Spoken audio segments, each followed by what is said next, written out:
Hello and welcome to a live Kerfefe break on Deprogrammed. I'm here today with my sometimes co-host Greg Wilson. How are you, Greg? What's up, my nittas? You color coordinated. We're both wearing blue, Did unintentionally. Yeah. I was I knew what you were wearing beforehand, so I won't tell you why or how I know, but I wanted to coordinate it. Blue's my favorite color. What's yours? Green. Oh, Green for Greg. green for Greg. There is, since I'm thinking of it, so we start off talking about blue. I haven't promoted this yet, but Chicken Lady Fiber Arts, if you're watching, thank you so much. I saw Greg, she made a whole yarn colorway, I think is what they call it. That's all different shades of blue, and it's called Deprogrammed, which is Oh, so really? yeah, like a That's whole yarn cool. color. Yeah. So thank you, lady, if you're here. And I will push That's that very out so cool. people can buy that from you if they like blue also. So today, just Greg and I, we were talking right before we started, but if anybody's curious, I'll tell you as well. This is my new old house. We are in the middle of renovating it. So there's a bunch of, we're tearing down wallpaper, and I tried to hide some of it with art, but I think you can see some of it. And I right just a little. right there. Okay. Yeah. And, oh, I forgot. Can you hear that siren? I can. Okay, so this town is very, very small. I'm not saying what the town is, but every day at noon, which is when I start Kerfefe break, there's a siren that goes off, and I forgot about it because this is the first one I'm doing here. And so what we're gonna do from now on, and it only goes for like a minute, so we're just gonna start a couple minutes late every time, so that nobody has to hear this. This will be the only time you have to hear it. It's a little town. They have a water tower over near where they do the siren, and they did this. They had a guy paint it with the name of the town, and it was beautiful. He did hand lettering and everything, but he misspelled the town. Oh no! After all that work. Yes, and then he had to repaint it. It's like I feel like I'm living in what's that town in What's Eating Gilbert Grape? I feel like I'm living in that Oh town. boy. I love Yeah, it. I haven't watched that movie in a long, long time. Yeah, it's worth a rewatch. We rewatched it Yeah. recently, but I mean, yeah. So there's a few people that movie's inspired me to have some dreams about setting on fire in a building while they're still in it. oh yes, wow, just letting it burn. Maybe a Yeah. couple dogs that I know. Oh gosh, yeah. So the dogs are here. We spent the past for there were some people confused who I guess follow my post on Instagram or something. We bought this old new house over a year ago, but we were trying to get it renovated before we moved in, and we're leasing back my little house, the place I usually do shows from, and then we had to get out before this place was done. So it's basically like a construction zone. We have a toilet and we have a sink. We do not have showers yet, so we're using the showers at the gym. We do not have a kitchen yet, and basically we're it's sort of like everything's in the middle of a construction zone. So we're going to spend the next year probably moving things from room to room as we fix up each room, but it's fun. I love it. We have a beautiful wraparound porch, and I forgot what it's like to sit on porches. There's a line I've mentioned before, Greg, in Fahrenheit 451. Have you read that recently? Not recently, no. We read it for book club this past year. There's a line in there where a character is talking about how there used to be porches. And what she's talking about is that there used to be this sort of place for community where people would Yeah. hang out on their porches and talk about the Yeah, news. your And neighbors would come over yeah, and yeah. yeah. And I haven't had that. And this is, it makes me, it's just so nice to sit there with a cup of coffee in the morning. It makes me think of my grandparents. They used to always spend time on their porch with us kids. Like, Mm-hmm. and that's probably my favorite thing so far is just sitting out there with the dogs, Oh, it's a having a cup of beautiful house coffee. too. I Yeah. really look forward to seeing all the work you get done. You guys will have to come visit Yeah. Well, I told So you I'm going to come visit. We're going to take my Jeep out. We're going to hit the yeah, trails. We're going to leave. We're going to leave Tiger in a cage. you. One quick thing about how you make fun of Tiger. You would totally. You and my husband would really get along for a lot of reasons. But one Oh, reason he hates is Tiger too. he teases Tiger all. He loves Tiger. Come on. But he teases him all the time. It's really funny. He's like a little Greg here at the house. He'll say things like he'll say mean things to Tiger, just joking, and then if I'm like, "Don't talk to Tiger that way. What are you doing?" And he says, "Well, you should hear what he's saying about me. It's in Spanish, so you don't understand it." That sounds like me and my wife. 'Cause I trash talk, especially my little dog who looks like she just escaped out of a meth lab because we shaved her, but she hates being shaved. Well, not being shaved. She just doesn't like getting haircuts. So you can't she gets she's Pomeranian. So when she gets like mats and stuff in her hair, combing them out, like she gets mad. She just, does a little dog barks and stuff. Well, she doesn't have any teeth anymore. So, she just kind of gives you a gumming. So you don't have to worry about it. But she was furious because her hair just got so bad. It's like, we have to shave it. But we only summertime.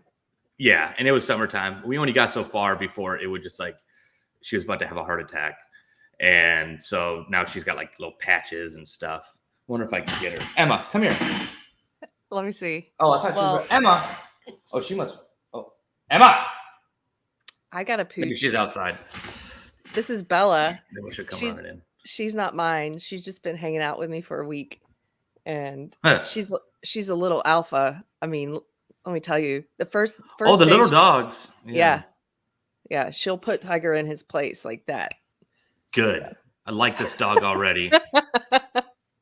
I'm gonna mute so I can call for Emma one more time. Okay. So anybody who's new to this channel, I'll do the announcements now. This is a new channel. This is a Friday or Monday and Friday live show that we do where we just hang out. We talk about what's in the news. We talk about what's going on in our lives and talk with chat. And if it's your first time here, please hit like and subscribe. We've only been around for a couple months and we just passed 9,000 subscribers. Thank you guys so much. Everybody who's come to hang out with us.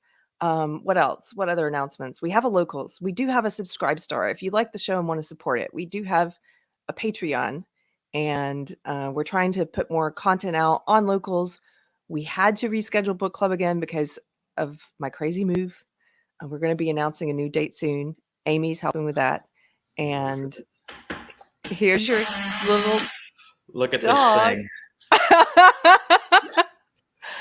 Oh, you did the teddy bear shave where you keep the hair around the face. Yeah, and she's got like little tufts everywhere that she won't let me get to. Oh no! And she's old, so she's got this cough. Poor dog. She is a mess. All right, you can. Sorry. Yeah, Dion says it's the lion cut. Hi, Dion. Yeah, that's what it's called, the lion cut. Yeah, it's more like the meth lion cut, but she's a mess. Thank you for showing me. So, what did you spend your weekend on? I know, but I want people to hear what you did. Oh, boy. So I am not a fan of Jimmy Buffett music. People are like, why don't you like Jimmy Buffett? And I just tell them because I lived in Florida. And if you live in like Southern Florida, especially, like I lived on Marco Island, and every band is a Jimmy Buffett cover band. Every restaurant plays Jimmy Buffett music. And so even if it was songs that you could enjoy, they ruin it for you. So I was just like, I can't listen to Jimmy Buffett anymore. And a buddy of mine and my wife's he was going to go to this Jimmy Buffett concert. He got called up for work to travel to Colorado. So we got the tickets. I was dragged to the concert, but I had a really good time. And now there's video evidence of me singing Jimmy Buffett songs, which I've already contacted the DHS Department for Disinformation to have those videos removed, and anybody that's sharing those videos have them subsequently arrested and punished to the fullest extent of the law. But so that was actually fun. Jimmy Buffett concerts are as crazy as all the stories that you've heard. They're all true. I didn't know, but there's a thing called a parrot head. Yeah. Like a deadhead. They go to all the Jimmy Buffett. Yeah, they're all called Jimmy Buffett fans. Yeah, they're called parrot heads. I found that out. And so we dressed up and had the leis and the beads on, and we were drinking. We were drinking out of we got little sand buckets. Oh my gosh. Like sandcastle buckets. We were drinking out of those. So I was mixing like little, they're not wine coolers, but it's pretty similar. Mm-hmm. All the new fad for all the white lady drinks. Okay. Like White Claw and stuff. Okay. And but they were like Bahama Breeze kind of things. Pouring those in the bucket and then pouring coconut rum, excuse me. And so that's how you had a good time. Yeah, so I had a pretty good time. I then after that, the next day, I was pretty worn out. And then my buddy's like, "Hey, what are we doing?" And my other buddy was having a big bonfire at his place and wanted me to come over. But I know if I go to his place, we stay up to like 4 a.m. playing board games and drinking bourbon. And usually a bottle of bourbon gets destroyed. So I was like, no, I can't do that. So I told my friend, I was like, I just want to do something low key. I was like, why don't we go get tattoos? He's like, oh, that sounds low key. So he got a tattoo. What are you getting? I'm reading Adam Warhol. Said, did Greg see AOC or Dom Lemon while he was there? Were they there? Oh, I think he means, is he joking about Florida? How they all go to Florida? Maybe. Yeah. Oh, that would have been, it's probably best I didn't see them if they were there. I was inebriated enough to say something stupid. But so yeah, he went and got a tattoo. I got a consultation. I'm going to try to get my whole arm done. And what are you getting? Do you know? I love like horror and I love H.P. Lovecraft. Mm-hmm. And for all you SJWs out there, despite his racism and anti-Semitism, he actually changed later on in life and kind of was sorry for that stuff. But just in case you're out there. Yeah. But I wanted to get start out with Cthulhu up here and then have some of like the art from some of the various other stuff like Dagon and that's cool. Figure if I can do like a color out of space somehow, like get into that. So we'll see. I'll probably change my whole idea in design before. Can I ask you, before we get into the topic, we are going to talk about the new Disinformation Governance Board today, guys, and 1984 a little bit, but about horror. I love horror too, and I've actually did a whole show with Mystery Chris about it one night. We were talking about it. Why do you think that people, because I think of you and I have such joyful feelings. Like you're a person who's very joyful. You appreciate the good things in life. You find joy in everything. I'm a really good liar on camera. You bring no, deeply miserable person. You are a person of light, Greg. So and I've tried to explain this before. I've thought about this before for people who don't maybe understand that why you can be drawn to dark art or things like horror movies and stuff. Why do you think it is? Because it's, I don't know, it's because it's scary. Like it gets like your heart pumping and stuff, and it gets, because well, I say this non-authoritatively, but we all have like nightmares and stuff that scares us, and it's kind of to like get to experience that, but controlled. You know, like in your nightmares, you don't have any control over it. But horror movies, you have a control and to see these things, and it's not real. So you can kind of let your imagination fly. And I like with horror, especially like more like atmospheric and slow burn horror, if they're done right, that they can just your mind just fills in the blanks, like when they don't show the monster, or you don't see the monster to the very end, or you just catch a little glimpses of it in the shadow, so you just get like a little bit of the face or like a hand, and it's just not right. That stuff, so then your mind starts working and trying to come up with it, and you just kind of get invested. And I've always enjoyed horror. I like getting scared. I like the blood and gut stuff. I don't know. I thought there was something that they're like, people that watch horror like are typically like the least violent people, or like the least angry and stuff, for whatever reason. But I couldn't give you an exact thing. I've just always really enjoyed like horror and getting scared. It was terrified me as a kid, and so I guess it's kind of like having control over it. And there are studies. When I talked about this with Misty Chris, there are studies that say it's that people, it's a way of exercising fear in a safe environment, because like you said, the scary movie is going to end, and your body anticipates the endorphins at the end.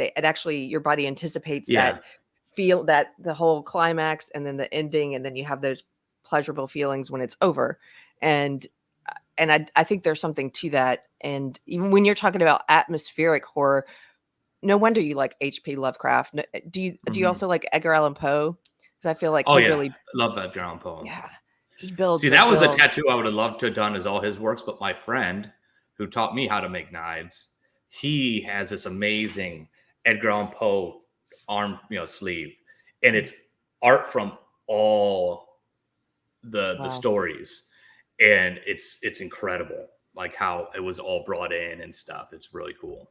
Yeah. He's amazing. When I was younger, I went through a phase where I really loved reading him, and then I didn't read him for 20 something years, and I recently reread Black Cat, which is a great look into like the mind of a psychopath. But yeah. Anyway, I find that stuff interesting. I went to a gay wedding at the Edgar Allan Poe Museum. Where's that? Richmond, Virginia. Oh, cool. Yeah. So that was pretty cool. It's actually a really cool building, and they have a little cat that's been there forever. A black cat? Oh, yeah. And it's cool.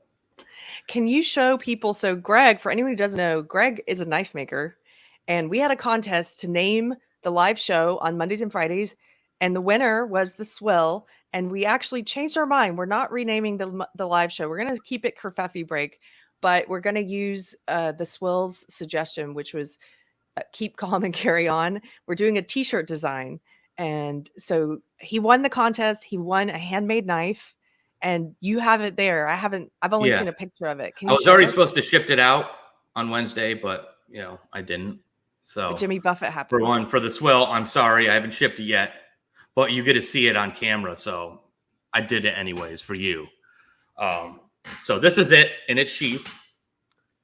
So it's actually wow, that's gorgeous. So it's actually in Kydex. So it's Kydex, which is a malleable hard plastic. You heat it up and you can mold it, and then it's leather over top of that, so it makes it look old. And then, God dang, there it goes. Okay, I'll slice my finger off. And then so this, I got the runes etched in there. Wow. And I got the handle here all etched up. That's amazing. What a great gift. I want to win the contest. It turned out, I know. So I was making it, and I used a lot of my buddy Mike's equipment, since his is a lot better than mine. So I like going over to his place. And yeah, when I was making it, she was like, "Well, no, I want to make one. It's not fair. That looks too cool." He's like, "Don't give it to him. Don't do it." That's so cool. Oh, well, thank you. Thanks for that. And thanks for showing us. Yeah, definitely. It was a fun project. I'm really glad, because it's one of my favorite knives is the sax. And so that's the type of knife that is. Okay. Yeah.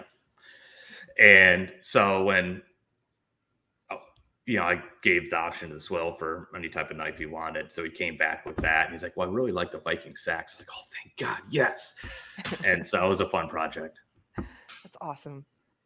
Well, so for anybody who doesn't know, we figured today, Greg was like, let's just talk about the Disinformation Governance Board because there's a lot going on with that.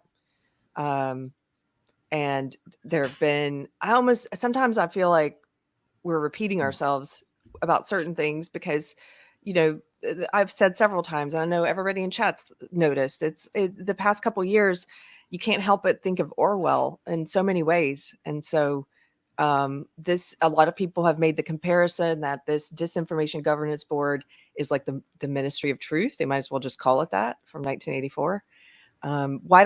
Can you lay out what this is for anybody who may not have been paying attention to it? Yeah. Real quick, though, I read in a comment, Ken Jack Ben saying something about mispronouncing Cthulhu, and I didn't get the full comment, or I probably lost it. But that's actually true. Everybody mispronounces Cthulhu because Cthulhu is supposed to be something that's out of this world. It's cosmic horror. So we're not meant to be able to pronounce it. When H.P. Lovecraft was asked about it, he said the closest pronunciation that humans could be able to make was actually Kulu or something along that term. So technically you're right. So yes. Cool. This Disinformation Board, I'm sure most everybody has heard about it. It's been pretty big in the news, released, independent media. But the Department of Homeland Security, led by Mayorkas, is set up an unelected commission or a board or ministry for another term that is supposed to be going through and finding disinformation and marking it down. And it's all for, the purpose of national security, which is such BS. And they're trying to say, well, it's mostly for, national security, like stuff that's coming from North Korea and Russia and China, misinformation there. But if we know anything about the left, well, anything the right says that they disagree with is, oh, you're a Russian bot. That's Russian propaganda. So what does it mean when Mayorkas says, oh, it's mostly for like Russian disinformation and stuff? But what does that mean? Yeah. I shared a link that will probably pull up the video or right now. If you listen to this and listen to the words that he uses, things like best practices, Russian propaganda, stuff like that, and you realize he's saying absolutely nothing about this Ministry of Truth, which it's being deemed. Hey Cole, before you hit play, just a quick thank you for the super chat to Air to the Run, just saying hello from Geeks and Gamers and Friday Night Tights communities. Well, hello, thanks for checking us out. Thanks for hanging out today. Okay, we're gonna play this creepy guy. Let's talk about a different topic, which is what your department is calling the Disinformation Governance Board. You unveiled that this week. Republicans are calling it Orwellian and comparing it to the Ministry of Truth in the novel 1984. Can you clarify what exactly is this? What exactly will this Disinformation Governance Board do? Will it monitor American citizens? Dan, I'm very pleased to do so. It's clear. I mean, those criticisms are precisely the opposite of what this small working group within the Department of Homeland Security will do. And I think we probably could have done a better job of communicating what it does and does not do. So the fact is that disinformation that creates a threat to the security of the homeland is our responsibility to address. And this department has been addressing it for years, throughout the years of the prior administration, and an ongoing basis. Disinformation from Russia, China. We know the problems, but it's still not clear to me how this governance board will act. What will it do? So what it does is it works to ensure that the way in which we address threats, the connectivity between threats and acts of violence are addressed without infringing on free speech, protecting civil rights and civil liberties, the right of privacy. And the board, this working group, internal working group, will draw from best practices and communicate those best practices to the operators, because the board does not have operational authority. Will American citizens be monitored? No.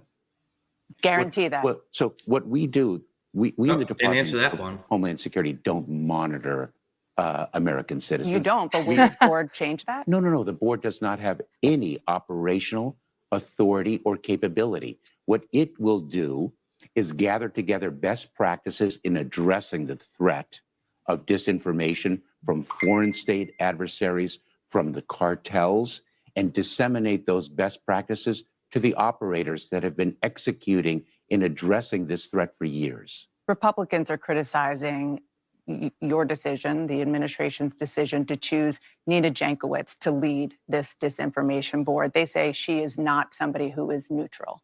Your response? Eminently qualified, a renowned expert in the field of disinformation. Absolutely so.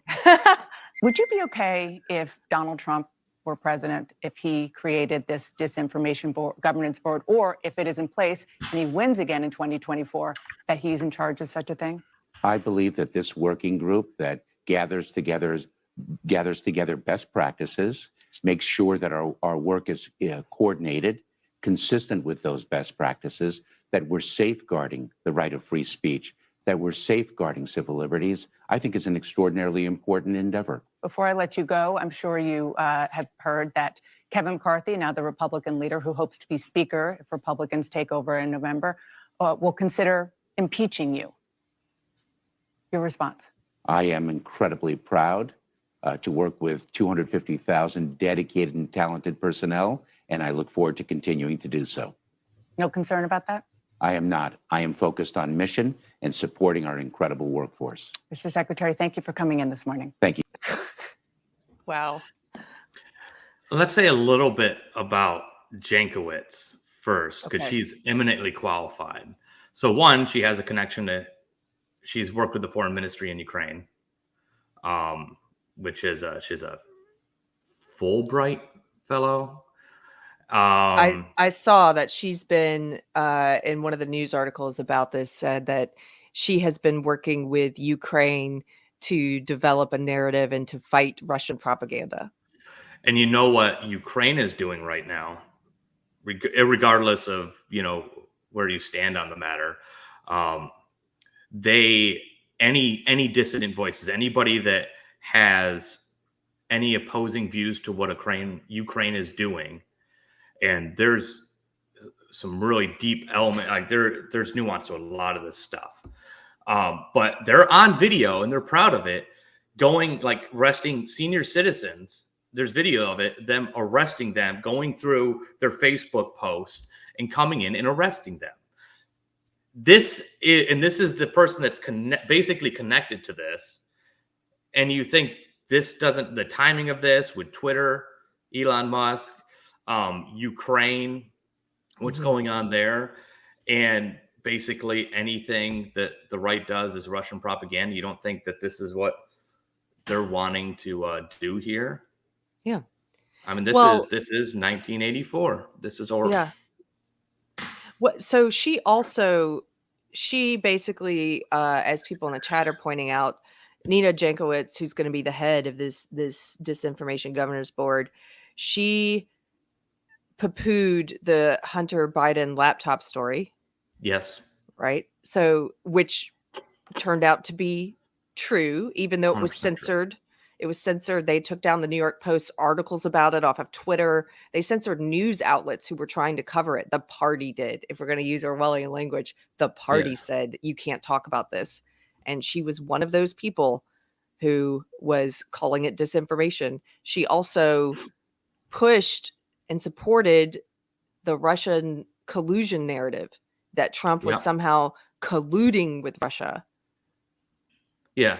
So eminently qualified that even under like the multi-year what's the guy's name that headed the whole investigation and found nothing? When they had the whole the Mueller, yeah, the whole Mueller investigation that turned up nothing. Yeah. Like, this is the scary stuff. And if you listen to that interview, he constantly, well, we're, best practices. We're just putting in best practices. Like, what does that mean? Because, I've worked with the government a lot, and that's just a catchphrase of, we don't really know, or we know and we don't want to tell you. So it's just best practices. It's like, well, what are those best practices? Let's delve into that. And the fact, well, it's CNN, but just total softball questions, kind of disguised like they're hard hitting, because they're like, oh, yeah, I'd like to know that. But, like, it was a good question about, well, what if Trump did this? What would be your stance? Yeah. But then no follow up to it. So it's like, because they already know that he's just going to follow up with word salad. Yeah. Yeah. So this board, the other thing just quickly about that video that I noticed is even the interviewer says, the way she frames the question, she says, Republicans are calling this Disinformation Governance Board the Ministry of Truth. Okay, that's even that phrasing is wrong. It's not just Republicans. That plays into this same bullshit narrative that somehow everything is best viewed as this fight between Republicans and Democrats. It's not. Yeah. There are lots of liberals. It's against authoritarianism. Yes, there are lots of liberals who are calling this out and saying this is scary. We're setting up a literal ministry of truth. It's not just Republicans, and I think even phrasing it that way is wrong because you keep people locked into that dichotomy. If you are a liberal that is against this, you're basically a Republican now, or you're So they say. Yeah, I've been told. Yeah, so it's like if you're paying attention to anything that's going on and all the language games and changing definitions of words, and anybody that disagrees with me is literally Hitler kind of stuff that's out there. They need to delve into. Okay, what do you mean Russian propaganda?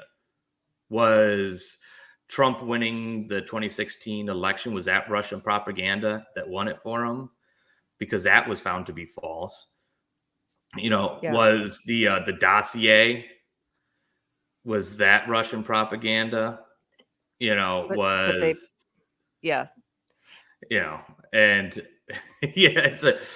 I go on and on with this stuff. The Hunter Biden stuff, the laptop, was that Russian propaganda? And and it's and it goes into like Ukraine and stuff, and anything that you watch that isn't pro-Ukraine that makes you question stuff. Like, I think they're bad actors on both sides.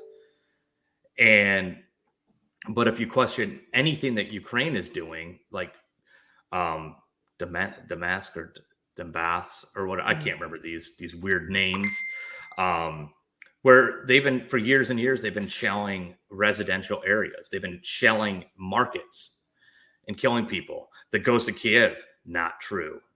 Yeah. Ukraine even came out with that. The whole thing with the mass graves, it made it sound like, and even it wasn't Zelensky, it was whatever the mayor of whatever town that happened in was saying, like, yeah, they had these big pits, and you're basically trying to picture, they're trying to make you picture like what happened to the Jews, where they're just, no names or anything, just dumping them in a pit, throwing lye on top and, filling it in. That's what they wanted you to think it was. And there's a female journalist out there that went in and like filmed it and questioned about it. And there might've been 400 graves, about like 100 of them, I think, were empty. They put names on every single one. Even like, it didn't matter if it was Russian or Ukrainian, they still buried them with dignity. That it was completely made up. None of the news outlets are covering that because there's a narrative, and you think this ministry is true stuff is not a big deal. I think you're being a little. Yeah, you're sticking your head in the sand. Can Yeah. you pull up the link I just sent you on Telegram called, this is a Fox News article, and it just goes through some of the background on Jankowicz that we're talking about. Pull that one up, and then while you're doing that, there's a part of these people that you're talking about, Greg, who don't think this is a big deal. There's a part of the book in 1984 that talks about the people who are not really awake to what's happening, who kind of stick their head in the sand. And in a way, it's the main characters talk about one of the other characters, Julia, and how she's not aware of a lot of the lies or doesn't even care. So, for example, in the book, the party that controls everything, the party recreates the past. They change the past, they alter it, they tell you what the present is, and they tell you what the future is, and they do this constantly. And they even lie about things that to a normal person seem inconsequential. Like, why would you lie about that? So, for example, in the book, the party pretends that they invented airplanes, that the party invented airplanes. And he says to Julie at one point, like, the party didn't invent airplanes. I remember airplanes from my childhood. They existed long before the party. And she sort of responds in a, well, what does that matter kind of way? Why does it matter who created airplanes? And then he uses that as a jumping off point, the narrator, to kind of talk about how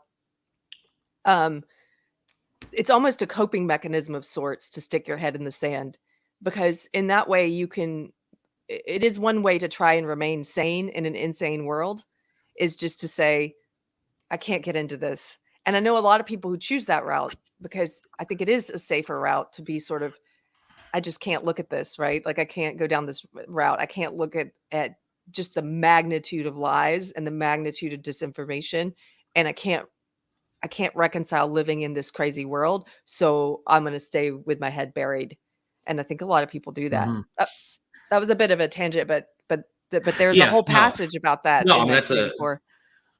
I mean, that's what a lot of people are doing. And that's what makes it the most scary, because they do these little things that, you feed little lies out there that, people like, well, maybe it's true. I don't know. They just don't care because it's so small. And you keep on doing it. Eventually you add all that stuff up. It's huge lies. And it starts shifting everything. And before you know it, just being a regular person, you have no idea what is or isn't the truth anymore, who to question, and what side you're on. Are you the bad guy? Are you the good guy anymore? Kind of thing. I mean, it's going to get people to the point where you're just having a conversation with your neighbor and joking, because we all go out, we all, have conversation. We'll crack, raunchy jokes, or we'll crack like dark jokes and stuff, or make really, bad jokes that if in the wrong company would be super offensive, but it's fun. It's that, gallows humor and stuff. Everybody does it. And to then, now be in a spot where if you're saying that to your neighbor who's all laughing with you, you don't know if behind you they're reporting that, like, oh, he said this. Yeah. And now we're gonna report you to the Disinformation Governance Board, and they're gonna come knocking on your door saying, oh, they don't have operational authority. How many times have they said that for all sorts of unelected organizations? Is the CDC, is that elected by the public? But they seem to have some pretty big operational authority when they don't actually have it. So it's just a bunch of BS. It's a bullshit line. You can go out there, and this is the stuff that's going to destroy you from going out and having a good time with people. If you want to read this, I'll be right back. Okay, yeah, go ahead. So this is a Fox. No worries. This is a Fox News piece. The headline is "Tweets from Disinformation Czar Reveal History of Dubious Claims on COVID, Hunter Biden, and Russia." And I'll just read some of this. This is about Nina Jankowicz. So she's the person that the Biden administration has put in charge of this new Disinformation Governance Board. Okay, the Department of Homeland Security has formed a new Disinformation Governance Board ahead of the 2022 midterms in order to counter online, quote, misinformation, related to COVID-19, elections, and migrant smuggling. President Biden's pick to head the board, Nina Jankowicz, has already ruffled some feathers after it was discovered that the Wilson Center Global Fellow and author had previously pushed information later found to be false or misleading. In March of 2020, Jankowicz quote tweeted a post from Rob Lethern, who formerly worked on integrity products at Facebook. At the time, Lethern announced that the company was giving the World Health Organization and other notable groups, notable, as many free ads as needed for COVID-19 response. This is good, she says. Oh, that's her, yeah. This is good. Now hope that the rest of the ad tech industry stops placing ads for masks and worse, straight up disinfo on articles and info about coronavirus, Jankowicz wrote on Twitter. The new Disinformation Board executive director was likely touting the opinion of Dr. Anthony Fauci and other U.S. health leaders who at the time advised Americans not to wear masks. Isn't that funny? So this is back. Remember to the way back time, the time that the party wants us to forget. Remember back when Fauci was openly saying, don't wear masks, they don't help. So she at the time was poo-pooing mask wearing. I'm pretty sure she probably changed her tune on that. Later, Fauci admitted that he was concerned that there wouldn't be enough protective equipment, PPE, for frontline healthcare workers. Actually, I'm going to, as an aside, this is not in the article, but the article says he later admitted he was concerned. What he admitted to, Fauci admitted he lied.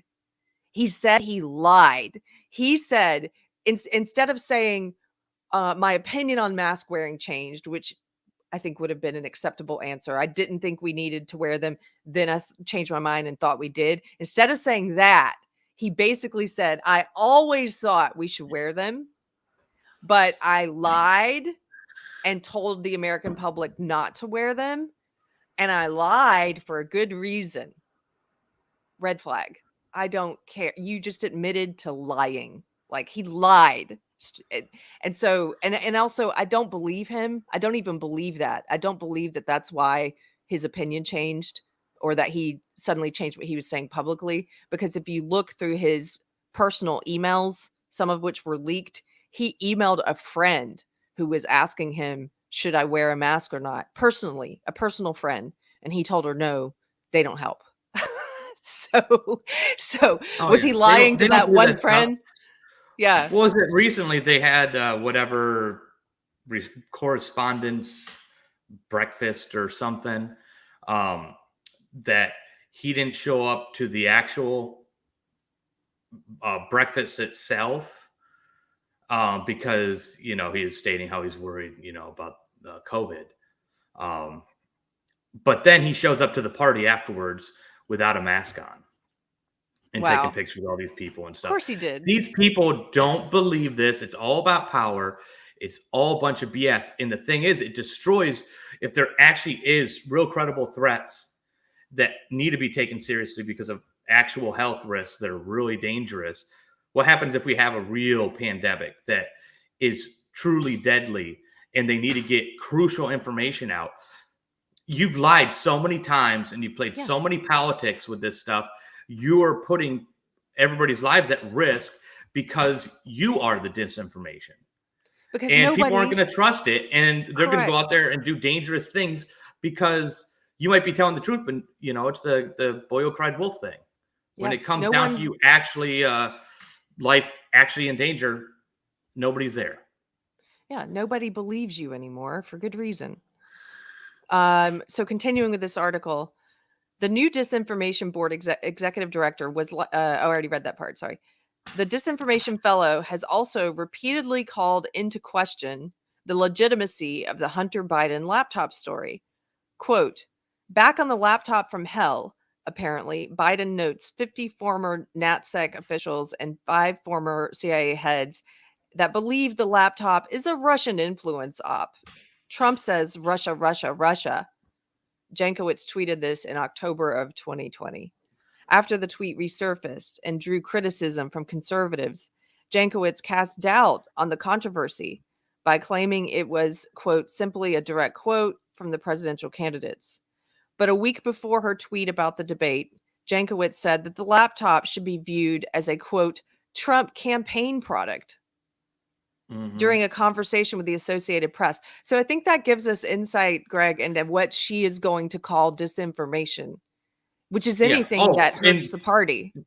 And to Mayorkas, she probably is eminently qualified, because they're going to do exactly what they want her to do. Go after all the stuff that takes the power away from the authoritarian party. And this is, again, this isn't right versus left. This is authoritarianism that we're against. And, you know, plenty of Republicans are out there pushing the same thing. And will probably be on board with this, because, like, well, we don't like Russia, so Russia propaganda, that's bad, you know, because they play the politics, they play the word games and stuff, and like, well, we polled for this, and people, you know, are afraid of Russia, so we should be for, you know, against Russian disinformation. But yet nobody can define what that is. Every time they come out and say, well, that's Russian disinformation, it's not Russian disinformation. Not to say that Russia doesn't do Russian disinformation, because they absolutely do. Yeah. But it's crazy. Yeah, there's other things we'll go into a little bit later when we kind of talk about, you know, bringing this into how this impacts having fun, community, getting together. Yeah. Just a little bit more about her and the laptop story. Jankowicz, this is again from the Fox News piece. Jankowicz also tweeted about the laptop on 2 other occasions. In one instance, she tweeted out a link to an article from Time that she claimed indicated, quote, more doubt on the provenance of the New York Post story that initially broke the news on Biden's son. Another tweet saw the disinfo expert claim that the Hunter Biden emails need not be altered to be, quote, part of an influential campaign, and argued that voters, quote, deserve context rather than a, quote, fairy tale about the Delaware laptop repair store. Additionally, Jankowicz also hyped up Chris Steele, the former British spy whose fake dossier was used in part as the impetus for the investigation into whether Trump colluded with Russia to steal the 2016 presidential election. The dossier has since been discredited as dubiously sourced and full of innuendo, rumor, and information that was already publicly available. Here's her tweet about it. Quote, listen to this last night. Chris Steele, yes, that Chris Steele, provides some great historical context about the evolution of disinformation. Worth a listen. She tweeted that in August of 2020. Outside of these comments, Jankowicz has also posted a number of tweets that critics panned as controversial and bizarre. Users also pointed to tweets where the executive director made past predictions that turned out to be incorrect. During Hillary Clinton's campaign against Trump, Jankowicz posted this, quote, maybe Hillary Clinton's most important point so far, a real Donald Trump presidency would embolden ISIS. Hashtag I'm with her. And then the article goes on to point out that the Islamic State actually collapsed under the Trump admin, which also carried out the successful operation to kill ISIS leader Baghdadi. And, you know, just things that she's saying that are not true. But remember what they said about Baghdadi. He was an astute Islamic scholar or something like that. Oh, they called him that. I forgot. Yeah. I forgot. I don't think they used astute, but it was something derivative of that or something. But yeah, they couldn't even call the ISIS leader, a bad name. No. But these are the people that are going to be in charge of what disinformation is. Yeah. There's one other very concerning part of this article, and this is about her talking about Elon Musk buying Twitter. So it says, during a recent conversation with NPR, Jankowicz discussed Elon Musk's takeover of Twitter, where she voiced concern that, quote, free speech absolutists, they're trying to make that a bad thing now, Greg. I don't know if you know.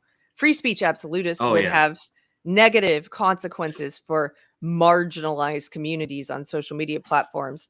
She reiterated her point in a tweet on April 25th, quote, last week, I told NPR Michelle, I shudder to think about if free speech absolutists were taking over more platforms, what that would look like for the marginalized communities, which are already shouldering disproportionate amounts of this abuse, she wrote.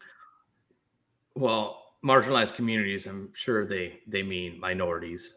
But so wouldn't you want to give minorities more Speech. more speech, so that if this stuff is really happening, it's not just the people that are like BLM leaders Mhm. that are taking advantage of these communities? And how has any of these people made any of these communities better?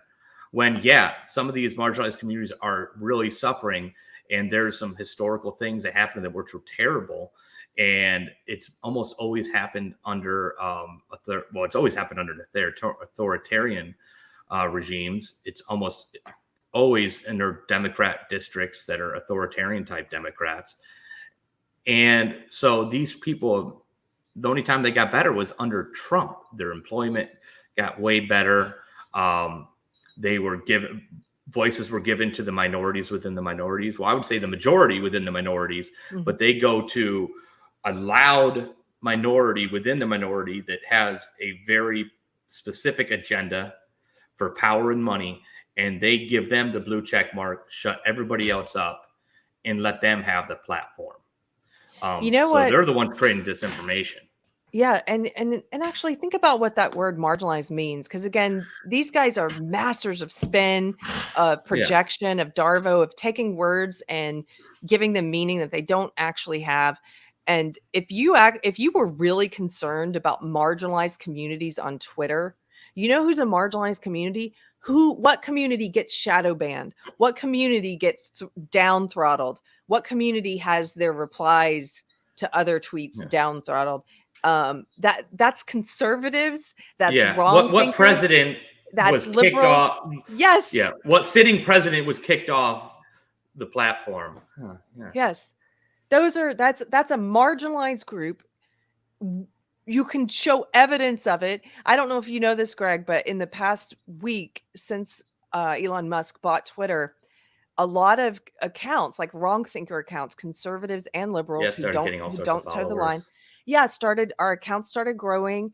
I know Zuby's account skyrocketed. Cernovich, a lot of the Geeks and Gamers guys, the Friday Night Tights guys, and people had some of their bans overturned. And then something weird happened. I saw this today. Dana Loesch, she's a conservative gun rights activist. She tweeted out that it looked like her shadow ban had returned. And then Sarah Higdon, who hangs out with us sometimes on this show, Sarah Higdon said hers has returned as well. And I went to this link they have where you can check and see if you're shadow banned or not. And mine has returned. So something happened. But my point with even pointing that out is that I still interact with leftists occasionally, friends and friends of friends online, who they don't seem to believe that there's any kind of censorship that's been happening on these major social media platforms. I'm like, what kind of world and echo chamber do you live in where you don't see this? You don't see it going on. You don't know anyone who's been shadow banned or had their account taken away. They seem to be like we were talking about in the book 1984. They seem to be happy with their head in the sand, not looking at what's happening. But that community, if you have wrong think, if you're not part of the narrative that the party or the cathedral is putting out, you are marginalized on social media. Mm-hmm. Oh yeah, I mean, well, you just look at the what happens just with default algorithms, like on Facebook. You crack a joke. I had a friend that he was on, one of those.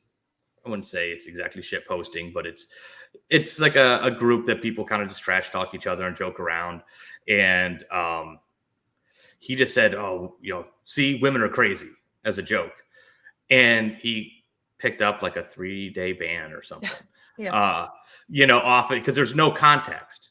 Now, albeit when I picked up some bans, I told people to shut their dirty whore mouth, but it was a term of endearment, because I always say that when somebody jokes, I would just tell them to shut their whore mouth. And so I did that. It's like, boom. One of against community standards. One of Mike Harlow's suspensions was for calling himself a slut. Oh, yeah. When he said he was a lesbian queer or something. Or something like that. Yeah. Yeah. Yeah, you Yeah, can't. I remember that. They selectively apply these rules too against wrong thinkers. They don't use the same. They don't apply these rules against people who uphold their narrative. Yeah, and look at all the lies that they did against Mikey. All Yeah. these articles that they're putting out on him, there were blatant lies, but that's fine. You know, we on Twitter we'll allow actual terrorists on there. I mean, Kamini has a Twitter account, but we can't let that Trump guy have one.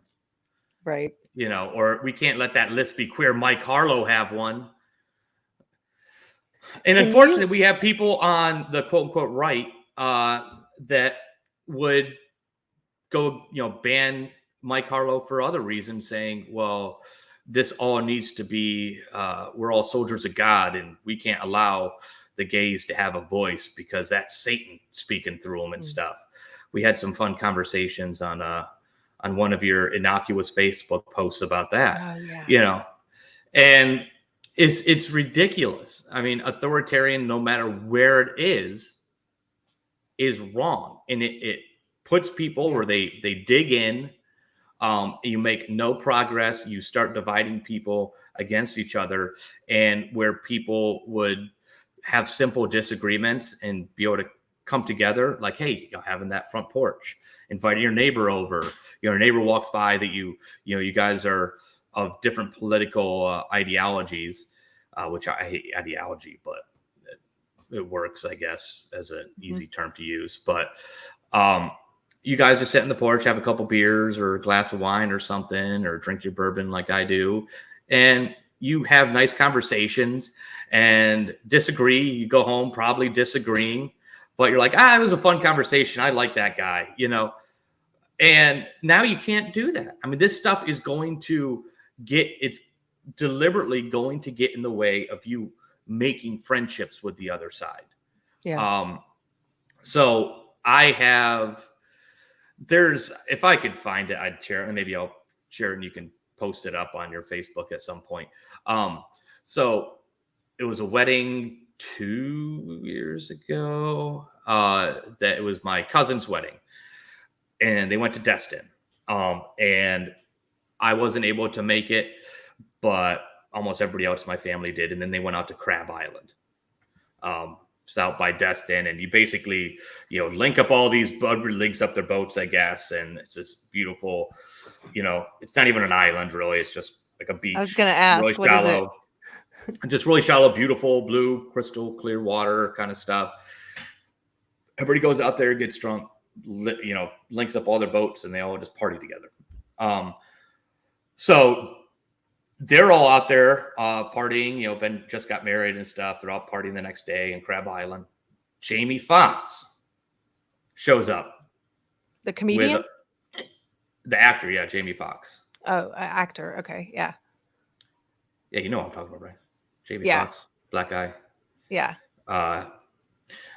So he shows up. He's a lefty. And he, shows up, and he just bought brown sugar bourbon, BSB. It's actually a really good bourbon. It's like a $20 bottle. It's not like a high end, but it's kind of like Fireball, but like more brown sugar. It's actually really good. I really enjoy it.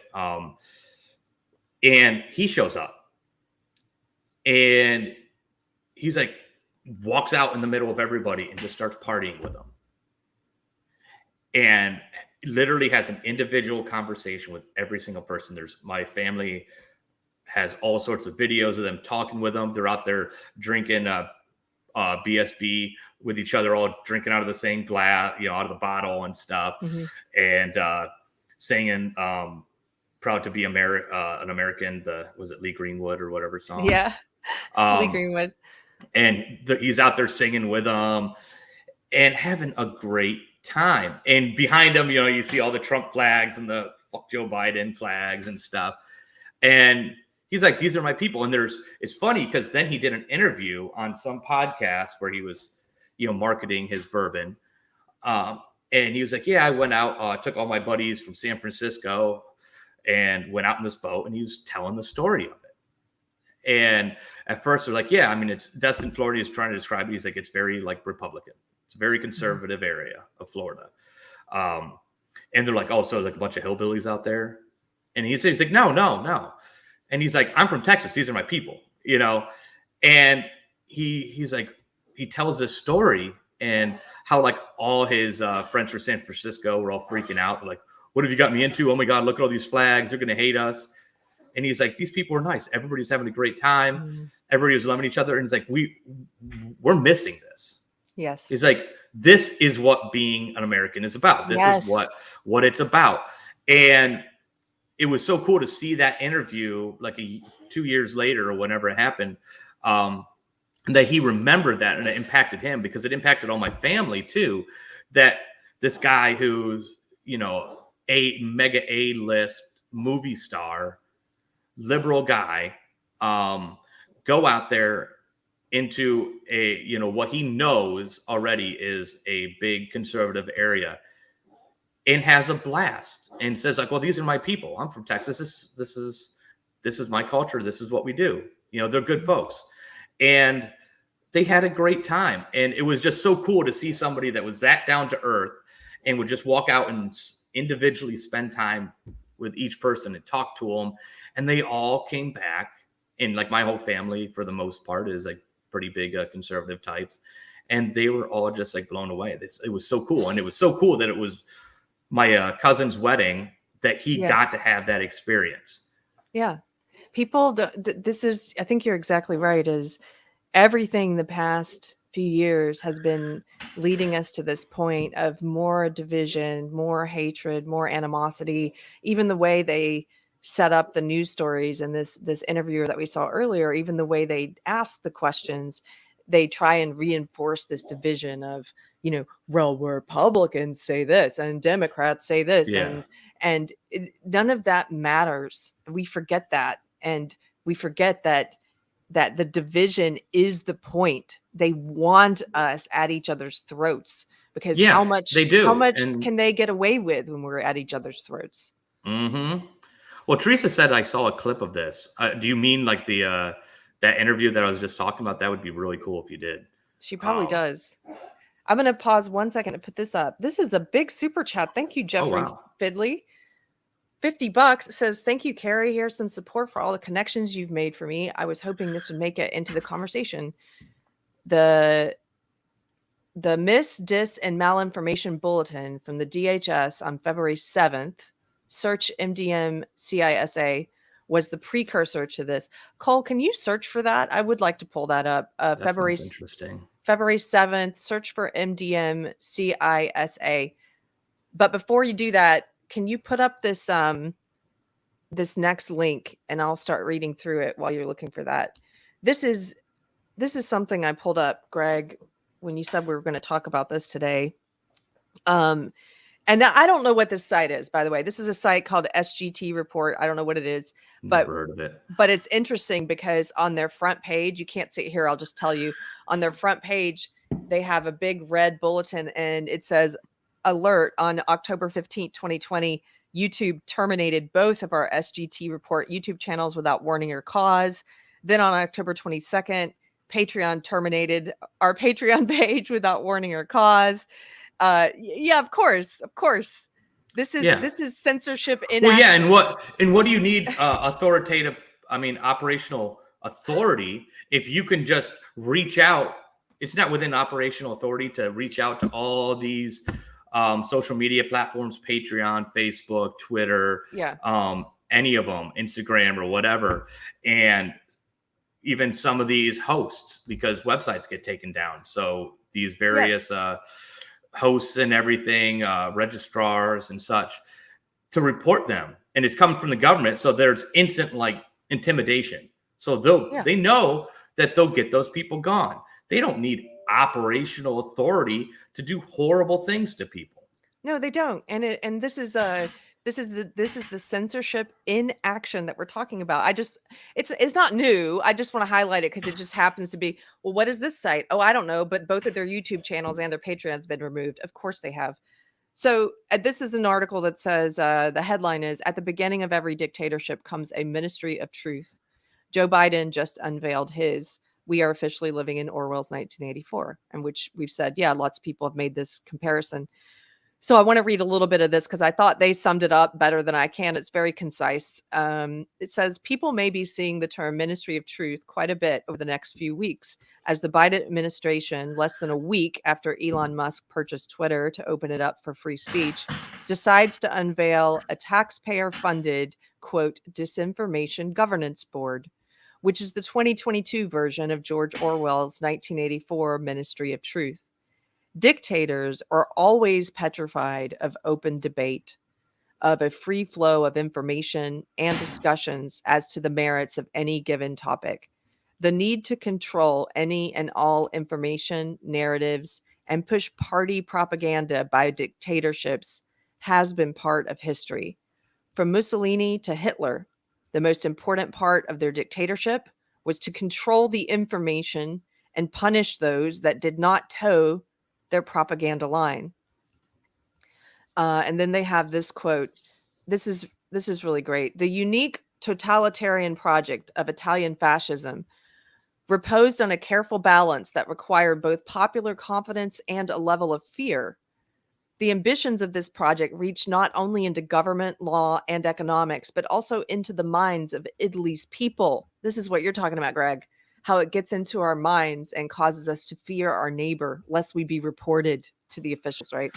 It reached into the minds of Italy's people, which the fascists believed they could reshape and recommit to the nation state. No such idea of adversarial journalism, of subjecting the actions of the state to investigation and scrutiny, was to infect the minds of the nation's newspaper writers and editors. That's where we're at today.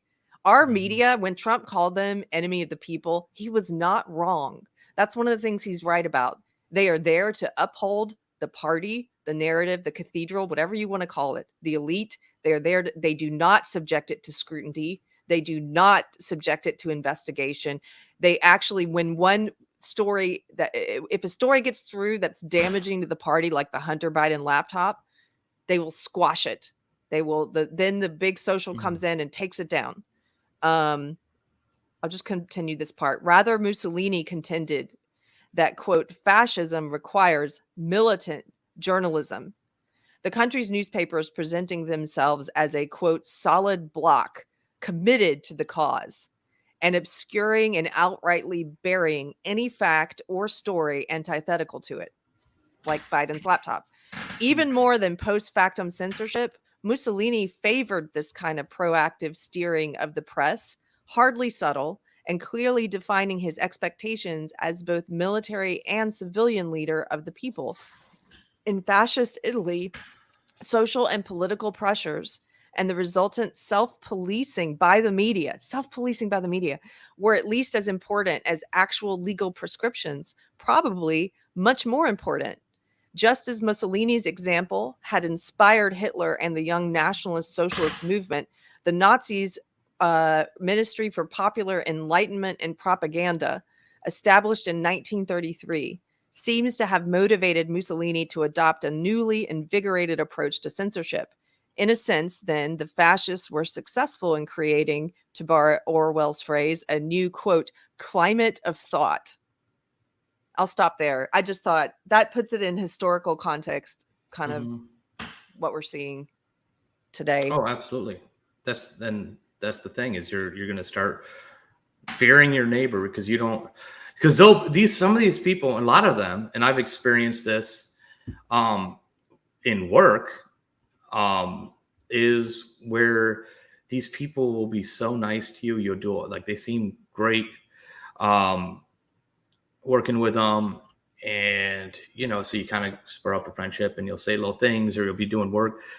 But behind you, they're stabbing you in the back and they're taking everything you say to use against you later. But you would have no idea until it happens. And so that's getting more and more prevalent. And now you're scared. I mean, people are telling on people in other countries for not wearing masks and stuff like that during COVID and the stuff that happened there. I mean, it's not going to end once you kind of give people a taste of that. They get used to it. They like people it. There are people that like it. They like to have that power. Yeah. And they'll destroy people. Yeah. Can you make that bigger, Cole, so we can read it? Thank you. Just to your point, Greg, my friend and housemate, she's moved in and out with me several times during the COVID years. Now I think she's permanently here for a while. But when she first moved in with me, she was living in LA, and she's a bodybuilder, and she's a trainer. And one of the gyms in Los Angeles that she trained at, they had shut down. The LA was one of these places that was really authoritarian, Yeah. has been very authoritarian, lockdowns and stuff. And not just authoritarian, Mayor Garcetti went on the news and said, "We will pay you money if you snitch on people." And he said, "You've heard that snitches get stitches. Well, I'm here to tell you snitches get rewarded." That's what he said. How gross. I right? remember this. Remember that? How gross. Yeah. And so the gym that she trained out of, they did close it down. They were not allowing, it was not open to the public, but the owner was letting some of the trainers come in and work out when they wanted to and use the showers and what have you. So every once in a while there'd be people coming and going, but they weren't paying customers. They were trainers. Some neighbor of the gym called and reported them. They had multiple visits from the authorities, from the police, because of that snitching, and because the elite, the government, the Mayor Garcetti had set up a system that said snitches get rewarded. And she ended up leaving because it's like, how can you live and work and forget about not being able to make a living at that time. You're also just in that culture of fear that this is talking about, where everyone is looking how they can get a payday by reporting you, or they can get a good little check mark next to their name because they've snitched on you, it's scary stuff, and to have, and those people feel good about it. There's like, I got them, and it's like, boom, notch that, put that's another medal I can put on my chest or whatever. And it's nuts. And people, and we've talked about it multiple times, almost anybody that has channels like this talk about it, of how eventually you're not going to be woke enough and they're going to come after you. And how many examples do we need to have of that to wake people up, saying this is not about right and left, this is about authoritarianism? Yes. Jules, do you want to read that?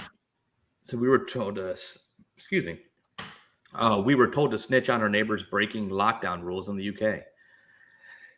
It's nuts. Like, how can then you don't want to live around neighbors? And I actually, I don't like neighbors like butted right up against me, but I like having neighbors because I like people. I like to chat with people. I like, to help them out. Like, hey, if my neighbor needs help, there's somebody I can help out. I enjoy being there for others. And so, we've got a lot of new neighbors. A lot of people have sold their properties where I live, and new people have moved in. And, well, we don't really talk much. We'll wave to each other, but it's, if we need something, like, hey, do you have a tool for this? Or, are you familiar with cars? My car's doing this and stuff. Like, yeah, let me walk over and we'll figure it out. Or, they'll be out there having beers. Like, hey, why don't you come over and have a beer? And you might not have a whole lot in common, might not be somebody that like, oh, we're not going to go out and hang out together, but we're friendly. We like each other. And as a neighborhood, you look out for each other. We're losing that quality of having, where your neighborhood watches out for one another. Yeah. And if there's issues, you guys solve it internally. You walk over to your neighbors and say, hey, love you guys, but it's Sunday night and it's 11 o'clock. And, mostly those are calls on me. But like, people just say, hey, you keep it down a little bit. Kids, I got to work early in the morning or something. Like, yeah, no problem. Not a big deal. Yeah. Cause you know each other, you have community. Yeah. It's like, and usually it's like, oh, I'm sorry, I wasn't even thinking. I lost track of time. Yeah. Let me turn that down. Yeah. And usually we just kind of like, we'll pay, mostly try to pay attention to the time, or we'll warn people like, hey, we're going to have a party. It might get a little loud tonight. If it's too much, just let us know. But you miss all that because you don't know who you meet. And the thing I find amazing about people, I've met people just at stores and stuff, and somehow a conversation will get started, and you learn something about this person and these amazing things that they've done. You can meet some incredible people and make friends, and all of a sudden now you've got like one of your best friends in the world that you met just because you weren't afraid to go out and talk to them or help them bring their groceries to their car. If it was just by themselves, they're carrying all these groceries or something, like, hey, let me give you a hand. And Can I tell you? Yeah, go ahead. Here, oh, you're fine. At our new old house, a few months ago, it's been a few months now. I'm bad with time, but I got stuck in the mud and couldn't get out, and different neighbors who we don't even know yet, who just live around us. One guy stopped with a huge pickup truck bigger than mine. Another guy went to his house and got a chain. And these strangers just like spent their evening pulling me out of the mud. And that's that community building that like. Yeah. Who was it that said, John Pagdaloa. I know I butchered your last name. Probably butchered your first name too. But communal living, not communistic living. Yes, communal living. Yes, exactly. This bulletin that Cole pulled up that someone in the chat recommended, this is actually related to some things that Brett Weinstein has been talking about on Twitter. And so I want to pull those tweets up after this. But let's I'm so glad someone recommended this, because this is what Weinstein's been talking about. DHS issues National Terrorism Advisory System, NTAS bulletin. Today, the Secretary of Homeland Security, this is from February 7th, Alexandro Mayorkas issued a National Terrorism Advisory System bulletin regarding the continued heightened threat environment across the United States. This is the fifth NTAS bulletin issued by the Department of Homeland Security since January of 2021, and it replaces the current bulletin that was set to expire tomorrow. Quote, DHS remains committed to proactively sharing timely information and intelligence about the evolving threat environment with the American public, says Mayorkas. We also remain committed to working with our partners across every level of government and in the private sector to prevent all forms of terrorism and targeted violence, and to support law enforcement efforts to keep our communities safe. This NTAS bulletin outlines the key factors that have increased the volatility, unpredictability, and complexity of the current threat environment, and highlights resources for individuals and communities to stay safe. Okay, so yeah, scroll down. Here's where this dis, and malinformation stuff is coming from. The United States remains in a heightened threat environment fueled by several factors, including an online environment filled with false or misleading narratives and conspiracy theories and other forms of dis, and malinformation. MDM. They gave it an acronym. MDM. Introduced. Put an A on the end of it. That's what they're doing. Introduced and amplified by foreign and domestic threat actors. These threat actors seek to exacerbate societal friction, to sow discord, and undermine public trust in the government. They undermine public trust in government institutions, to encourage unrest, which could potentially inspire acts of violence. Mass casualty attacks and other acts of targeted violence conducted by lone offenders and small groups acting in furtherance of ideological beliefs and or personal grievances pose an ongoing threat to the nation. While the conditions underlying the heightened threat landscape have not significantly changed over the last year, the convergence of the following factors has increased the volatility, unpredictability, and complexity of the threat environment. Number one, the proliferation of false or misleading narratives which sow discord or undermine public trust in U.S. government institutions. Yeah, why would the government want that, even if it wasn't about like Twitter and stuff? Why would they want that? I wonder. Because our government's done some pretty shady stuff that they really don't like people to know about. Yeah, this is the number they. I mean, look at what we did I'm- in Syria. Yeah. And we just bombed villages. Like, I yeah, think it's telling that they listed this as number one because it is what they are concerned about is more people are waking up all the time and do not trust the government and do not trust our media for good reason. And yeah, they're trying to say, well, this is as a result of bad actors internally and domestic. That's why people don't trust us anymore. yeah. No, they're the bad actors and they know it. It's all major projection, but it's also this is why they're freaking out over Twitter, of it becoming hopefully a free speech platform. Or just let it all get destroyed. I'm fine either way. Yeah. But that they lose so much political power because it's the new public square. Twitter is the public square. Yeah. And so you remove that power from it. Anybody can talk and say things outside of what's already illegal, like calls for violence and threats and harassment. And you let people talk. Yeah, there's going to be some, it's going to be some people from Gab that are going to come over. And yeah, a lot of Gab is some racist stuff because they've been pushed out of everywhere else. Personally, I think sunlight's the best disinfectant, and I like to know who the racists are so I can avoid talking to them. Yes.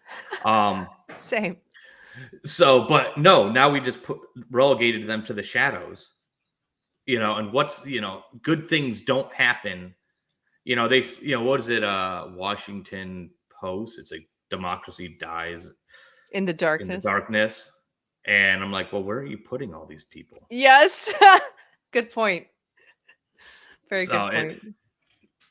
It's crazy. Yeah. So or did you have other stuff that you wanted to cover first? No, I'm done with this unless you have something to add because I want to pull up the Weinstein tweets now. Yeah. Yes. Pull up the Weinstein tweets. Yeah. So Weinstein. Do it.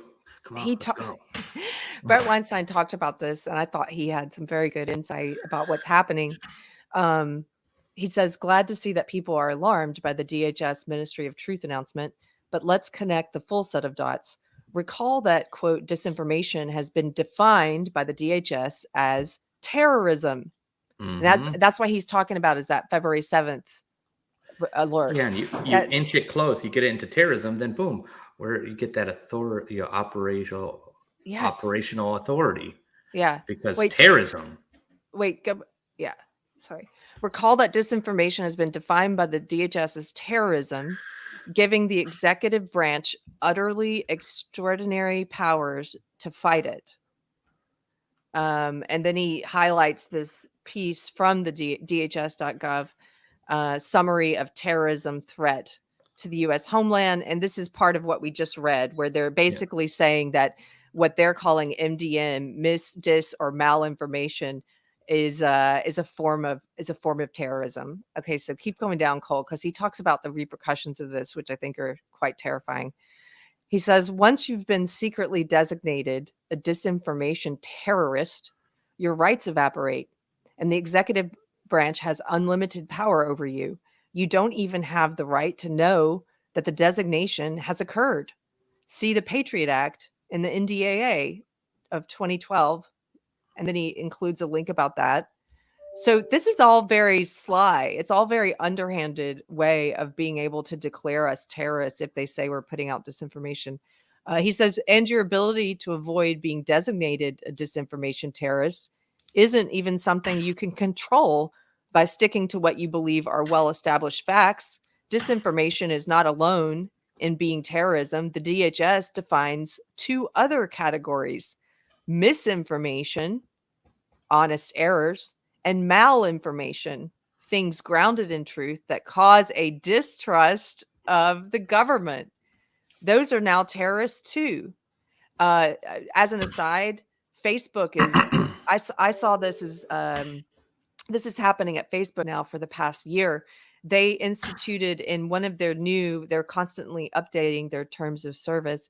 And in one of their new updates in the past year, I got a ban for, I think it was 7 days or something, or 30 days, something like that, because they said that one of my posts violated the new terms of service.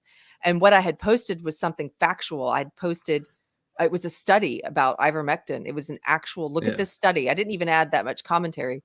And they took it down, and I looked at their new terms of service, and they had a whole new section, and it said, here's all the things that are violations. Okay. And then at the bottom, they had added this new part, and they said, basically anything, even if it's fact, even if it's grounded in truth and it's fact, we will consider it a violation if it sows distrust in the COVID protections that we think are. So if you cause people to question the narrative by posting facts or posting a scientific study, we will take it down and we will give you a suspension.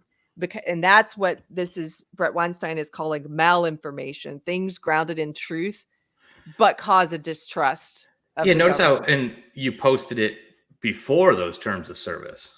Yeah. Right. Yeah. So this is another thing, is all the stuff that was fine yesterday is no longer fine today, but we're going to punish you for what you said yesterday, which was completely fine then, but it's not fine now. So you're going to be punished for it. How does that make sense? Yeah. And they're giving themselves permission to censor you for posting the truth, because they're saying, well, it may not be disinformation, may not be incorrect, but it's malinformation, meaning it's true, but it causes people to distrust the government. Now you're a terrorist. Congratulations. Yeah. Yeah. You have to laugh at this stuff. It's so ridiculous. But so many people are buying into it. And like, yeah, I mean, we can't sow distrust in our authoritative individuals, people in authority. We can't. That's dangerous for national security. Why? Yeah. I mean, the whole Constitution was written based on the government sucks. We've been under an authoritarian regime. We didn't get representation before. Because they were too busy in England to care about what happened in the colonies, and so they gave us no avenue to lay out our grievances or get them heard properly. Mm-hmm. And so it was. You should always distrust your government until proven otherwise. Yes. So I'm going to continue with these tweets. He says, they have literally, this is Brett Weinstein, they have literally built a structure in which if you exercise your right to critique those in power, they gain absolute power over you in secret. I wish I was making it up or was somehow confused, but I'm simply connecting dots as they logically fit together. And it all reflects what ex-NSA agent Bill Binney described as a, quote, turnkey totalitarian state. When he said it, we were building one. Now the key is being turned. Mm-hmm. Thank you, Call. And when you had, was it last week you had Nick Rekieta on, which was a great, great interview. And, but he made some really good points, because one of your commenters had mentioned about, having a parallel economy. And Nick Rekieta really laid out kind of why that is inevitably what needs to happen, because you brought up the points of like the clearinghouse and how they have the rules in order to be a banker and to be able to do these transactions and stuff with the banks, that you have to abide by the rules of the clearinghouse, which is not an elected body, but it's almost acts like a governing body because they're kind of controlling your money. And the only way to get around that is to have a parallel economy. And that's such a nutshell, probably crappy way of describing, but it was amazing points. Okay. If you really want to hear the good breakdown of it, I'll watch that interview if you haven't, because he's a really smart guy. I mostly watch him because one, he's a smart guy, but he's hilarious, and his podcast cracks me up. I kind of I kind of like some of the drama sometimes. So We it should is. have him on a Monday so you guys can Oh, hang dude, out. if you could do that, that would be Okay, hysterical. we'll try. We'll see. Yeah, but yeah, but when you get him down, like past all the jokes and the wisecracks and stuff, which if that's your thing, it's hysterical. He is a very smart guy, Mhm. and he really understands this stuff at a very deep level, and has a really good way of illustrating with words why this stuff matters. Mhm. And he's got a good head on his shoulders about how he views things. He doesn't get pulled one way or the other with politics. It's more out of principle and where he stands, and he's been Yeah. pretty consistent. I think he has a solid foundation. Now Yeah, now when I meet that's the way people, to put it. Solid I'm foundation. I'm trying to figure out, like, what is your foundation? What is it based on? Because if you don't know what it is, I don't know. I should probably keep you at arm's length. I'm starting to Yeah, learn that. and it's such a But yeah. shame, and that you can't just want to see the best in people. I do, And yeah. and it becomes that, like, now all of a sudden you have to be guarded. Like, I'm not good at living like that. I'm try to be nice to everybody and try to think that, see the good in them, do good things for them. But man, then you get stabbed in the back so many times, Yes. and you just like it puts you down, and then you can't trust people, and then how that ends up hurting, the community. We're talking about communal living as opposed to communist living. Communist, yeah. That you're no longer part. Like, what if you were that person that brought all these other people together? Because certain people have great personalities that they bring people together. People like to hear them, and through them, other people get to make connections, and they make connections with the right people that when they need help, they're there to help them. So if they've got car issues, they're living paycheck to paycheck. Something happens to their car, they got someone in the community that just, oh yeah, I had one of those. I used to have a 95 Saab, 900 CS. That's happened, Greg, in our community with the knitters. Friends that have met each other through the show, and then they've one new friend offered a place to stay to another one during a hurricane that was coming through Florida, and Yeah. those connections are beautiful. Yeah, that's what this is about. That's what's so amazing, and that's it. You destroy that. The government and these authoritarian people are destroying that by making you question other people. And I don't quite know what the answer to that other than is, don't let it change you. Go out there and have a good time. Be friendly with people. You see somebody that needs help, you help them. You don't give them a litmus test of, oh, well, on Facebook back in 2018, you said some pretty racist things, or racy things rather. Hopefully somebody else will help you, but I can't, Yeah. or I'm going to, instead of fixing your tire, I'm going to pretend I'm fixing your tire, but I'm going to break that lug nut, or I'm, going to disconnect your CV joints or something, and make you wreck and stuff. I mean, you don't know now, because once you start convincing people, especially through the narratives of authority sources like the government that are telling people that these, malinformation, these information terrorists, that you put them in a light. Like, I mean, would you go help somebody you knew was a terrorist that was stranded on the side of the road? No. Right. I mean, you're not going to. You're like, well, he's a terrorist. Yeah. Maybe I'll try to kind of just swerve over a little bit and just give him a little love tap or something. They want to be able to call any wrong thinker a terrorist for a reason, to put you on the outside of society even more. TPS, thank you, sir, for the super chat. Says threats and harassment by the woke are okay, but truth equals terrorism. Yeah, that's where we are today. That's where we are.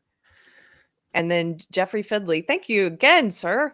$20 says, and this is exactly what I wanted you to see. Oh, I think he's talking about the Brett Weinstein stuff. Yeah. Dropped like $70 today. Wow. Dude. I need some of that money. That's awesome. Look, oh, hi, Two Sisters and Some Yarn. she says, I never understood how you would get peace and unity when you shun anyone who thinks differently than you. Yeah, I agree. Exactly. Because you learn, I mean, man, you could be somebody, and I've learned, had multiple experiences like this where it's somebody that you disagree with on so many things, but you can still learn so much from them, whether it be from your disagreements, Yeah. and you get to learn better of like where their perspective is coming from. But most of these people that I disagree with politically, at least in real life, if I need help, they don't question it. They go and help me, or if they need help, we go and help them. And, regardless of like, I don't want to hang out with them maybe, but it's like, it's somebody that needs help. You go and help them.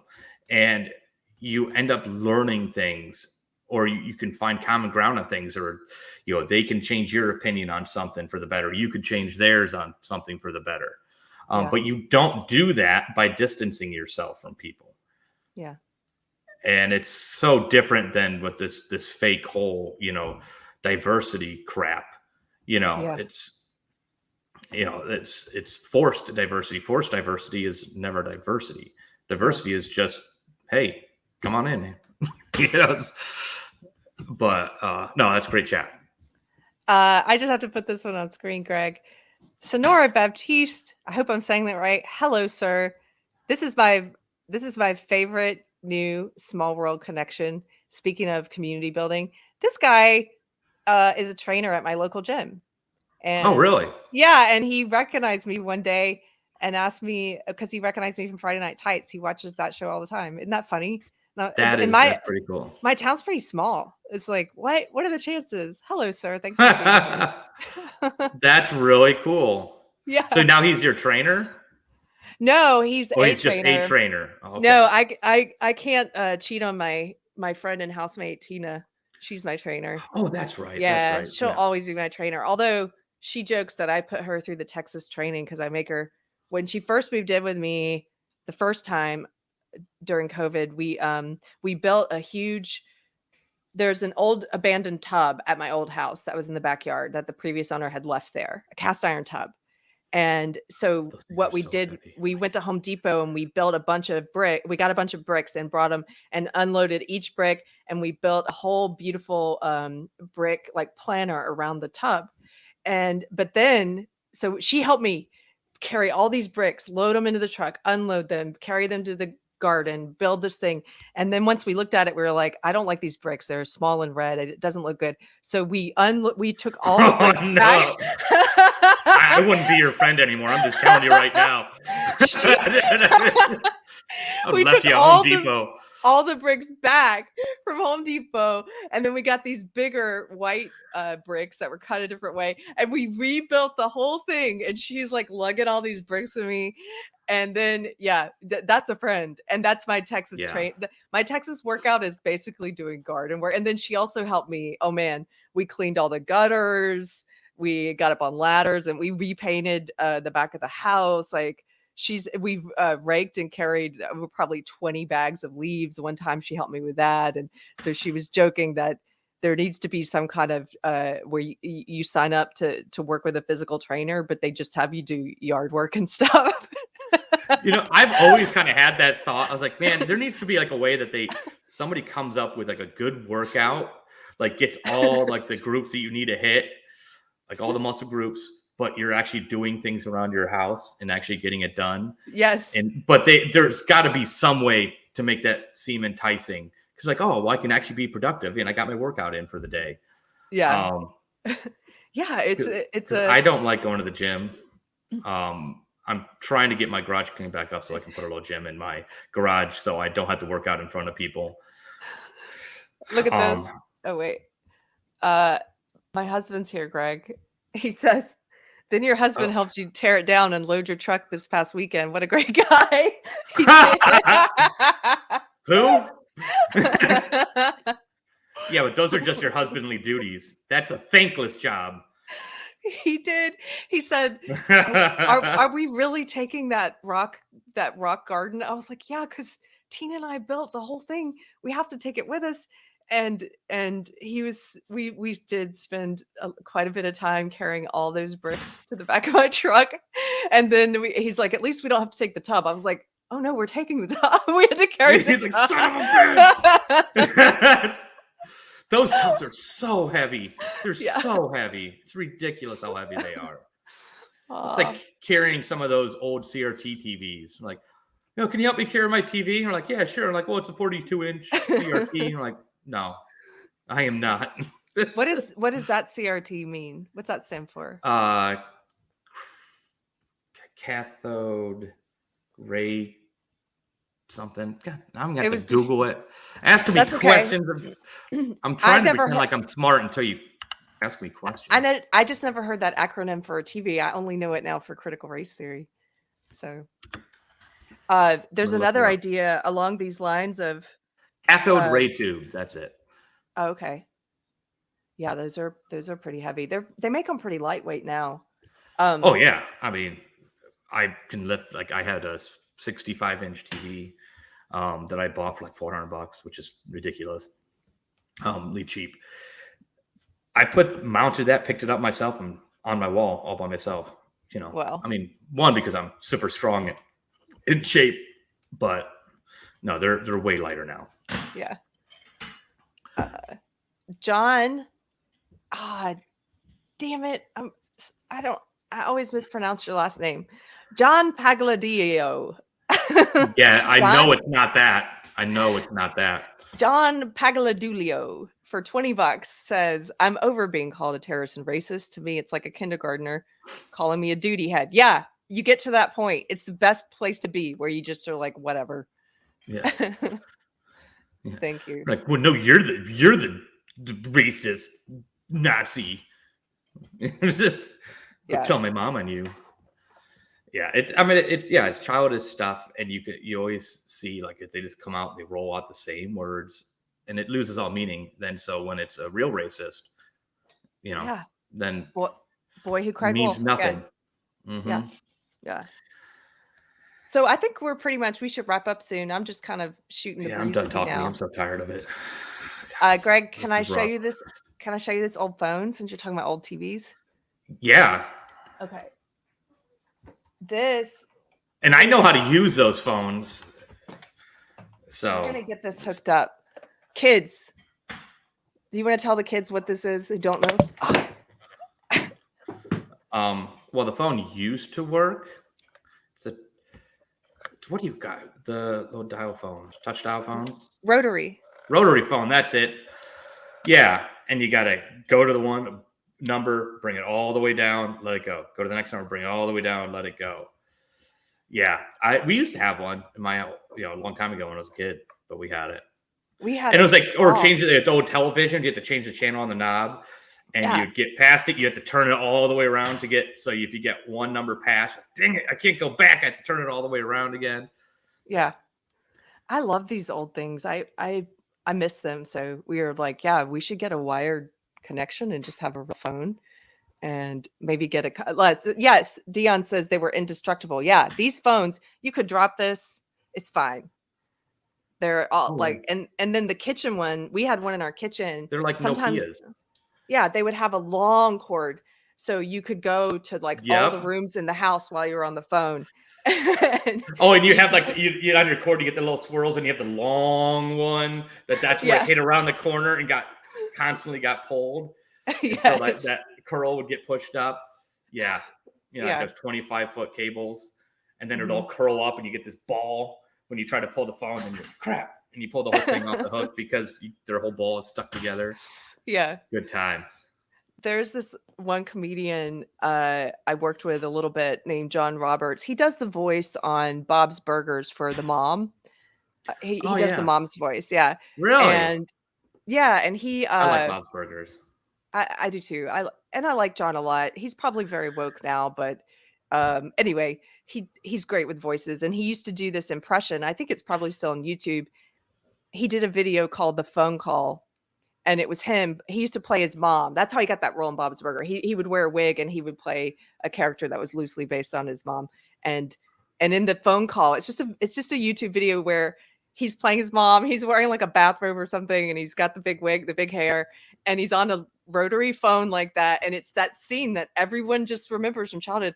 The whole video is her just on the phone, walking all through the house, vacuuming, like smoking a cigarette, like letting the dog out, like never gets off the phone. There's one shot where you just see him walking down the stairs and the cord is just going all the way down. It's so funny to think back on that stuff. Yep. Yeah, I used to do that. Anyways, I've enjoyed hanging out with you today. Don't want to. Yeah, two sisters and some yarn said don't want to talk to somebody. Just take the phone off the hook. Yeah.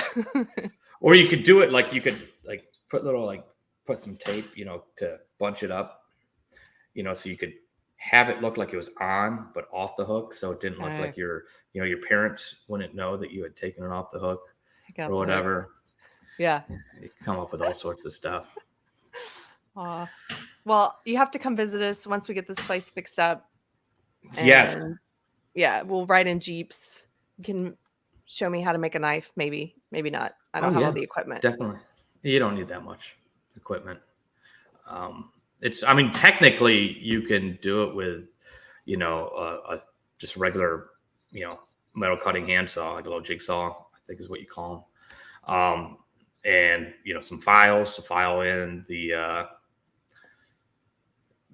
design, you know, get your template in, and then you can use the files to get your bevels and stuff, and you could do it all with very simple tools. Maybe you can show me how to make a prison knife. Like, get you a shank? Yeah. We'll make it out of a toothbrush. Yeah. We'll tie some like tape around the end. Let's do that. Yeah, that'll be awesome. I'm all for that. Well, thank you guys for hanging out with us today. This is my sometime co-host, Greg Wilson. And where can people find you online if they want to find you? I know you're hard to find.